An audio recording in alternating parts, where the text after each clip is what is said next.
Welcome to my channel Vijaya Arwadi's kitchen and others.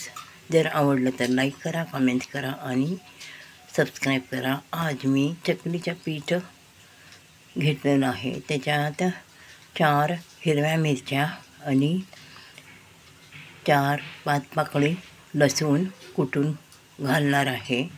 ह्याचे थालीपीठ कसे करायचे हे दाखवणार आहे. तळलेला तेल आणि कोथिंबीर चिरून घातलेलं आहे. हिरव्या मिरच्या लसूणचं पेस्ट घातलेलं आहे.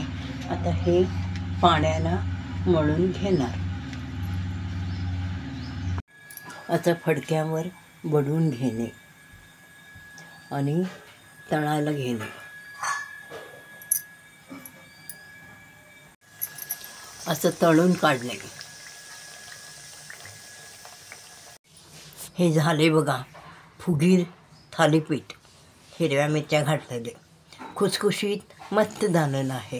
हे तुम्ही सॉसबरोबर खावा, हिरवी चटणीबरोबर खावा, खोबऱ्या चटणीबरोबर खावा, खूप छान लागते.